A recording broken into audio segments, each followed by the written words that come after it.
Twelfth class बेटा, इस video में हम 5.1 पार्ट करेंगे ए प्ली फॉर हिंदी, हिंदी की हिमायत। पहले हमने देखा कि महात्मा गांधी ने हिंदुस्तानी को प्रेफर किया। अब हिंदी के लिए कौन बोले? इसमें और भी धुलेकर ने अपनी आवाज़ उठाई। उन्होंने हिंदी को कॉन्स्टिट्यूशन फॉर्मेशन की लैंग्वेज के रूप में इस्तेमाल करने के लिए कहा। उनके अनुसार हिंदी को समझना ज़रूरी है। जब किसी ने इसका अपोज़ किया तो धुलेकर ने यहाँ तक कहा कि जो लोग संविधान की फॉर्मेशन के लिए बैठे हैं, अगर वो हिंदुस्तानी नहीं जानते तो उन्हें इस असेंबली से चले जाना चाहिए। दे बेटर लीव, कि ठीक है उन्हें चले जाना चाहिए। इस पर कुछ लोगों ने इंटरफेयर किया, अपोज़ किया, तो जवाहरलाल नेहरू ने इंटरवेंशन करके इस चीज़ को रोकने की कोशिश की। लेकिन जब तक ये कॉन्स्टिट्यूशन फॉर्मेशन का वर्क रहा, इस पे कन्फ्लिक्ट्स होते ही रहे। अब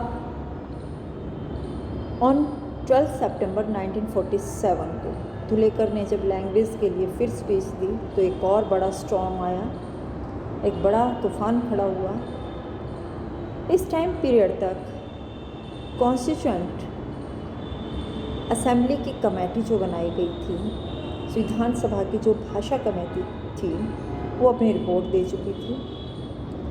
और कमेटी ने जो क्वेश्चंस उठे थे, जो हिंदी को फेवर करने वाले और अपोज करने वाले के बीच जो उनका बीच कन्फ्लिक्ट्स थे, उसको ख़त्म करने के लिए एक फार्मूला डेवलप कर लिया था।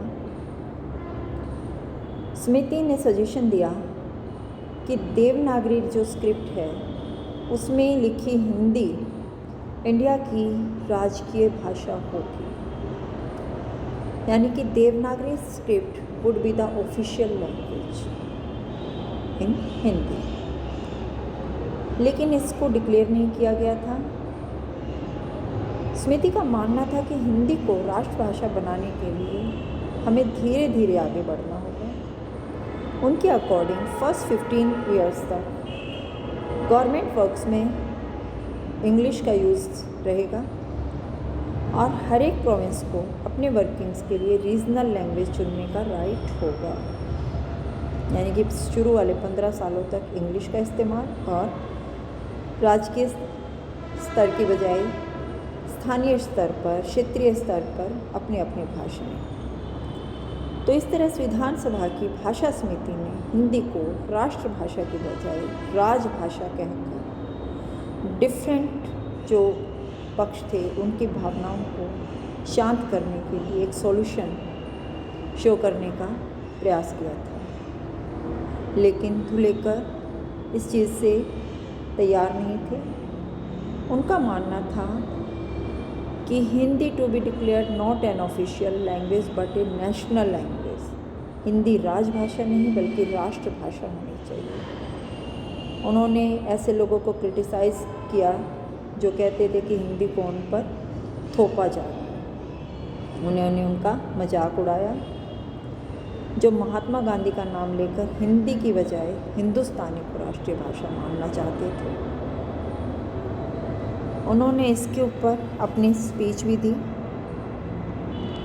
उन्होंने कहा कि हिंदी को, कुछ लोग कहते हैं कि हिंदी को एक रियायत दी गई है कि वो हिंदी को देश की राजभाषा घोषित कर रहे हैं, तो वो कहते हैं कि नहीं, ऐसा नहीं है। लेकिन बहुत सारे मेंबर्स धुलेकर की इस बात का अपोज कर रहे थे और यहाँ तक कि कॉन्स्टिट्यूएंट असेंबली के जो प्रेसिडेंट थे उन्होंने भी उन्हें टोका। उनका अनुसार अगर हम इसी टॉपिक को लेकर बैठे रहेंगे तो अपनी बात आगे नहीं बढ़ा पाएंगे। लेकिन धुलेकर भी कंटिन्यू रहे बिना किसी रोक टोक के अपने उसी अंदाज में। तो ये तो था धुलेकर के हिंदी के राजभाषा की बजाय राष्ट्रभाषा के बारे में विचार। इसके बाद नेक्स्ट टॉपिक आता है द फियर ऑफ डोमिनेशन। वो हम नेक्स्ट वीडियो में करेंगे। आप यहाँ तक इसे अच्छे ढंग से प्रिपेयर करें।